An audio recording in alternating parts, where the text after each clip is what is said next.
오늘은 요한복음 2장 1절부터 12절까지의 말씀을 함께 나누도록 하겠습니다. 요한복음 2장 1절부터 12절까지의 말씀, 좀 길지만 저희가 한 목소리로 어떤 말씀을 오늘 저에게 허락해 주시는지 한 목소리로 1절부터 읽도록 하겠습니다. 사흘째 되던 날 갈릴리 가나에 혼례가 있어 예수의 어머니도 거기 계시고 예수와 그 제자들도 혼례의 청함을 받았더니 포도주가 떨어진지라. 예수의 어머니가 예수에게 이르되 그들에게 포도주가 없다 하니 예수께서 이르시되 여자여 나와 무슨 상관이 있나이까? 내 때가 아직 이르지 아니하였나이다. 그의 어머니가 하인들에게 이르되 너희에게 무슨 말씀을 하시든지 그대로 하라 하니라. 거기에 유대인의 정결 예식을 따라 두세 통 드는 돌 항아리 6이 놓였는지라. 예수께서 그들에게 이르시되 항아리에 물을 채우라 하신즉 아귀까지 채우니 이제는 떠서 연회장에게 갖다 주라 하심에 갖다 주었더니 연회장은 물로 된 포도주를 맛보고도 어디서 났는지 알지 못하되 물떠온 하인들은 알더라. 연회장이 신랑을 불러 말하되 사람마다 먼저 좋은 포도주를 내고 취한 후에 낮은 것을 내거늘 그대는 지금까지 좋은 포도주를 두었도다 하니라. 예수께서 이 첫 표적을 갈릴리 가나에서 행하여 그의 영광을 나타내심에 제자들이 그를 믿으니라. 그 후에 예수께서 그 어머니와 형제들과 제자들과 함께 가버나움으로 내려가셨으나 거기에 여러 날 계시니는 아니하시니라. 아멘. 오늘은 기적에 증인된 삶, 그리고 무슨 말씀을 하시든지 그대로 하라라는 제목으로 함께 은혜를 나누고자 합니다. 오늘 말씀은 가나의 혼인잔치, 예수님의 첫 번째 기적이 담겨 있는 말씀입니다. 이 말씀을 또 공부하고 또 찾아보다 보니까 신학적으로 굉장히 많은 의미들이 부여가 되어지고 있더라고요. 그런데 오늘은 오늘 제목으로 말씀드렸던 것처럼 이 기적에 증인된 삶, 그리고 무슨 말씀을 하시든지 그대로 하라라는 그 순종에 저희가 한번 집중을 해서 오늘 말씀을 나눠보도록 하겠습니다. 어느 목사님의 간증으로 한번 시작을 해볼까 하는데요. 이 목사님의 젊은 시절에 큰 교회 부목사로 사역을 하게 되었다고 합니다. 그곳에서 2년 반 정도 성경 공부반을 인도를 하셨고, 또 그 성경 공부반이 꽤 커져가지고 본인이 직접 표현하시기를 본인이 기고만장했었다라고 말씀을 하시더라고요. 왜냐하면 복도에 창문까지 뜯어놓고 강의를 할 만큼 사람들이 많이 모여들었었다고 합니다. 또 그러다 보니까 본인도 모르는 사이에 무의식적으로 교만해졌던 자신의 모습을 깨달았다라고 말씀을 하시면서 그 성경 공부 소문 때문에 어린 나이에 한 교회의 담임 목사로 청빙을 받아서 부임을 하게 되었고, 첫 주일 예배 때 함께 드렸던 예배 인원이 154명 출석을 했었다고 합니다. 그 교회에 가자마자 시도했던 일이 있었는데 연말까지 300명 우리 배가 운동하자라고 선포를 하셨다고 해요. 또 그렇게 열심히 배가 운동을 하고 있는데 하나님이 기뻐하지 않으신다라는 마음을 주셨다라고 합니다. 이렇게 하나님이 질문하셨대요. 왜 300명이냐? 내가 너보고 교회 늘리라고 이곳에 보낸 줄 아느냐라고 하셨다고요. 그때 회개하고 또 매우 중요한 것들을 깨달았는데 내가 소명을 가장한 야망에 휩싸여 있구나라는 그런 본인의 모습을 깨달았다고 하십니다. 그래서 교회 부흥을 시켜서 교회 부흥을 시켜가지고 이게 나야 사람들에게 자랑하고 싶었던 그런 마음이 속에 숨겨져 있던 본인의 모습을 돌아보게 해주셨다라고 합니다. 그래서 회개하고 결심하기를 다시는 이런 목회하지 않겠다라고 결단을 하셨고, 교회를 키우고 사람 숫자를 늘려서 내 영광 또 내 자랑, 내 유익 삼는 그런 목회가 아니라 목회의 그 포커스를 교회, 교인 그리고 성도에 두기 시작했다라고 하십니다. 그래서 결정하셨던 것이 교인들을 잘 섬기자, 우리 교인들 신앙생활하면서 행복한 교인들로 만들어 보자라고 그렇게 교인들에게 집중을 하기 시작을 하셨다고 합니다.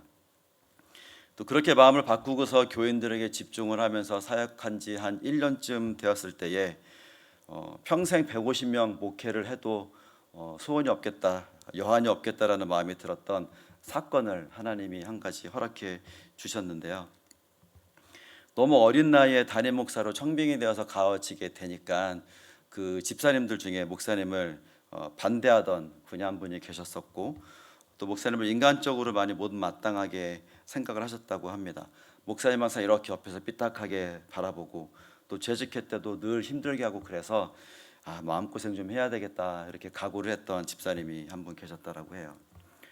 1년이 지났을 때 하루는 그 목사님과 함께 지방의 교회 행사를 떠나게 되었고, 어느 고속도로 휴게소에서 잠시 쉬어가는데 그 목사님이 자판기에서 이 커피를 한 잔 이렇게 뽑아다 주면서 목사님께 평생 잊을 수 없는 그 말씀을 하셨다라고 합니다. 이렇게 말씀하셨대요.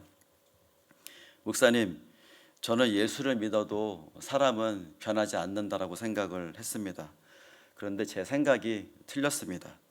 아무개 집사도 변했고, 아무개 권사도 변했고, 또 누구도 변했고요.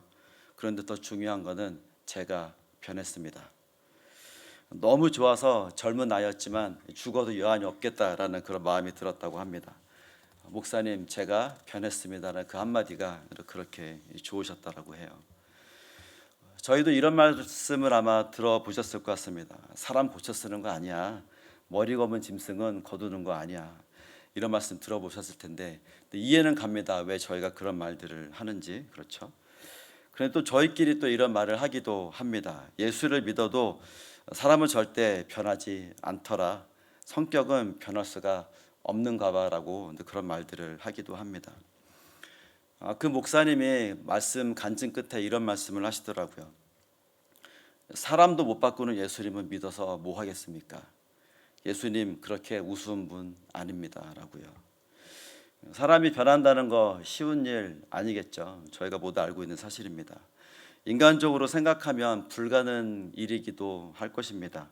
그런데 그 불가능한 일을 가능하게 하시는 분이 하나님이시고 예수님이시고 또 성령님이라는 사실을 오늘 말씀을 통해서 저희에게 말씀해 주고 계십니다. 오늘 본문은 저희가 너무나 잘 알고 있는 가나 혼인잔치, 예수님이 공생애를 시작하시면서 그 첫 번째 행하셨던 기적을 사건, 물로 포도주를 만드신 사건입니다.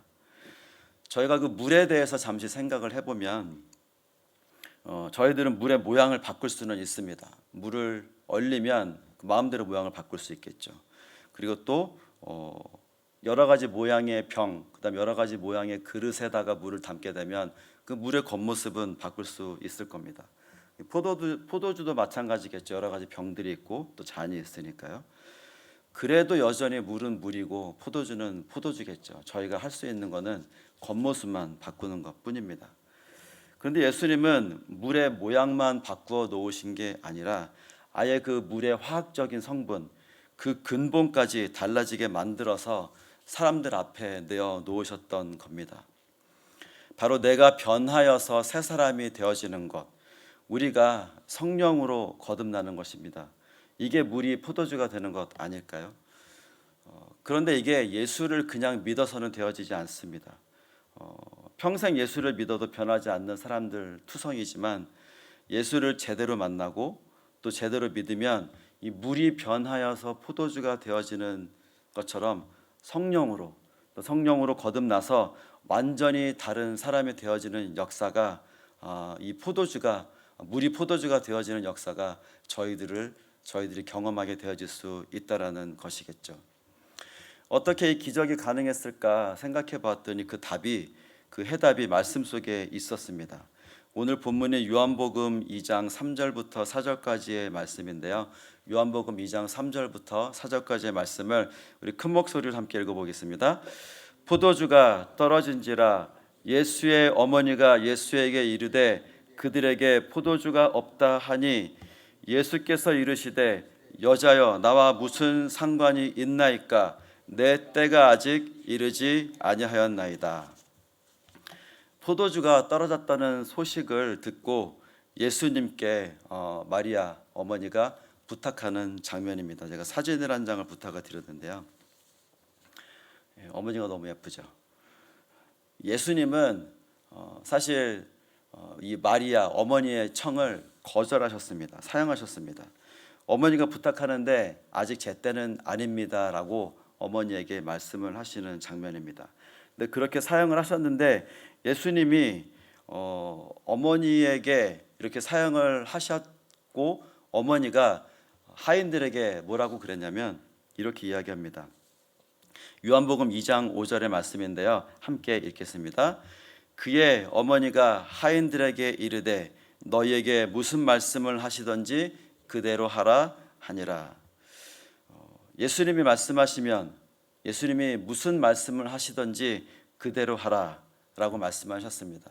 이 말씀이 저희가 오늘 꼭 기억해야 하는 아주 중요한 키포인트입니다. 무슨 말씀을 하시든지 그대로 하라. 놀라운 사실은 그 집 하인들이 그 마리아 어머니의 말에 그대로 순종했다는 겁니다. 바로 이 순종함 때문에 예수님께서 아직은 제 때가 아닙니다라고 말씀을 하셨지만 그 순종함을 보셨기 때문에 예수님이 마음을 돌이키지 않았을까 생각해 보게 되었습니다. 어떤 순종이었는지 7절과 8절 말씀을 제가 한번 읽어보겠습니다. 예수께서 그들에게 이르시되 항아리에 물을 채우라 하신즉 아귀까지 채우니 또 이제는 떠서 연회장에게 갖다 주라 하심에 갖다 주었더니, 종들의 입장에서 생각을 해보면 결코 쉬운 순종이 아니었습니다. 이건 그들의 목숨을 건 순종과도 같았습니다. 분명히 포도주가 떨어졌다고 했는데 항아리에다가 물을 채우라고 말이 안 되는 요구를 하셨고 또 그 물을 포도주가 아닌 물을 연회장에게 갖다 주라 합니다. 그리고 그 물을 연회장에게 갖다 주었다면 분명히 몽둥이로 죽도록 매질을 당할 게 뻔한 사실이었기 때문에 순종할 수 어렵지 않았을까 생각해 보았습니다. 그리고 또 한 가지 하인들이 더 순종하기 어려웠던 이유가 있는데요. 6절 말씀입니다. 6절 말씀 함께 읽어보겠습니다. 거기에 유대인의 정결 예식을 따라 두세 통 드는 돌 항아리 6이 놓였는지라. 그림을 한번 보시면 정결 예식에 따라 놓인 6돌 항아리라고 했습니다. 포도주를 담았던 항아리도 아니고요. 정결 예식에 따라. 그래서 어떤 정결 예식이냐면 식사 전에 손을 닦거나 그릇을 닦을 때 사용했던 그 물들이 담아져 있던 항아리였습니다. 손을 닦고 그릇을 닦던 용기 항아리였기 때문에 하인들이 그 명령을 듣고서 이렇게 속으로 이렇게 생각하지 않았을까? 예수님, 저거 손 닦는 물 항아리입니다. 그릇 닦는 물이에요. 포도주가 아니라 저 물을 가져가면 저는 죽을 수도 있습니다. 제가 그걸 어떻게 순종할 수 있을까요? 이렇게 생각하지 않았을까요? 그런데 하인들은 놀라운 믿음을 보여줍니다. 정말 묻지도 또 따지지도 않고 손 닦고 그릇 닦을 때 사용하는 그 물을 연회장에게 떠다 주게 됩니다. 무슨 말씀을 하시든지 그대로 하라라는 말씀에 목숨을 걸고 순종을 했던 겁니다. 하나님을 믿는다는 것이 때로는 정말 어려울 때가 있습니다. 그렇죠. 도무지 이해가 안 되는 일들을 하게 하시고 또 인내하게 하시고 참게 하시고 견디게 하시기도 합니다. 어떨 때는 억울함을 호소하고 싶지만 입을 꽉 다물게 하시는 일들이 또 많이 있기도 합니다. 왜냐하면은 왜 하나님은 우리에게 그런 순종을 요구하실까? 하나님의 생각과 우리의 생각이 다를 때가 많이 있기 때문일 것입니다. 그런데 하인들처럼 그런 순간이라 할지라도 항아리에 물을 채우라 하시면은 물을 채우고 또 포도주를 달라고 하는 손님들에게 그 물을 갖다 주어라라고 하면 또 갖다 줄 수 있는 그런 순종함, 그런 목숨을 건 순종이 되어졌을 때에 물이 변하여서 포도주가 되는, 거듭나서 새 사람이 되는 이 가나 혼인잔치의 첫 번째 기적이 우리의 삶에도 분명히 나타나게 될 것입니다. 실제로 물이 변하여서 포도주가 되는 그런 변화와 기적, 저희들의 삶 속에서 여러 번 경험하지 않으셨나요? 사람의 힘으로는 도저히 안 될 것 같은 그런 일들이 하나님이 하셨습니다라고 고백할 수밖에 없는 그런 일들을 분명히 많이 경험하셨을 거라 생각합니다. 또 물이 변하여서 포도주가 되고 또 홍해가 갈라지고 또 예수님이 바다 위를 걸어가신 것 같은 그런 이사와 기적, 그런 기적이라고밖에 표현할 수 없는 놀라와 간증들이 분명히 여러분들의 삶 속에서 가만히 잘 생각해 보시면 분명히 있을 것입니다. 예수님을 믿으려고 하는데 잘 안 되는 분들이 계시다라고 하면요, 또 우리들의 주변에 그런 분들이 계시다라고 한다면 예수님이 무슨 말씀을 하시든지 또 어떤 말씀을 하시든지 하인들이 그랬던 것처럼 포도주 항아리에 물을 갖다 부어라 하면 물을 붓고 또 그 물을 갖다 주어라 하면 갖다 주었던 그 순종함처럼 그렇게 철저하게 순종하는 믿음을 가지고 우리가 살아간다면 물이 변하여서 포도주가 되는 그 놀라운 기적의 증인들이 다 되실 수 있기를 간절히 소망합니다. 말씀을 정리해 보겠습니다. 물이 포도주가 된다라는 것이요, 질이 낮은 포도주가 조금 더 질이 좋은 포도주가 되는 게 아닙니다. 아예 다른 성분으로 바뀌어지는 것입니다. 사람이 그렇게 바뀐다는 것이겠죠. 예수를 믿으면 그렇게 다른 사람이 되어져야 하는 것입니다. 우리가 예배 전에 함께 불렀던 찬송가 421장 가사를 보면요, 1절 이렇게 저희가 찬송을 했습니다. 내가 예수 믿고서 죄사함 받아 나의 모든 것 다 변했네. 지금 내가 가는 길 천국 길이요, 내 주의 피로 내 죄가 씻겼네. 2절 주님 밝은 빛 되사 어둠 해치니 나의 모든 것 다 변했네. 지금 내가 주 앞에 온전케 됨은 주의 공로를 의지함일세. 3절 내게 성령 임하고 그 크신 사랑 나의 마음에 가득 채우며 모든 공포 내게서 물리치시니 내 마음 항상 주 안에 있겠네. 나의 모든 것이 변하고 그 피로 구속받았네. 하나님은 나의 구원이 되시오니 내게 정죄함 없겠네. 아멘. 이 고백들이 오늘 하루를 살아가는 저희들에게, 저희들의 입술에서 늘 고백되어지는 그런 귀하고 복된 하루가 되어졌으면 좋겠습니다. 오늘 하루 저희 함께 도전해 봤으면 좋겠습니다. 아까 말씀드렸던 것처럼 사람 고쳐 쓰는 거 아니야, 평생 가봐라 그 사람이 바뀌나, 이렇게 이야기하는 사람들에게 하나님이 그런 걸 하시던데요, 제가 그 증인입니다, 이렇게 담대하게 증언할 수 있는 그런 저희들이 되어졌으면 좋겠습니다. 또 무슨 말씀을 하시든지 그대로 듣고 순종했던 이 가나 혼인잔치의 그런 하인들처럼 그런 사람들이 되어서 우리 모두가 물이 변하여서 포도주가 되는 기적의 증인된 삶, 다 그렇게 살아갈 수 있는 저희 모두가 되어지기를 간절히 소원합니다.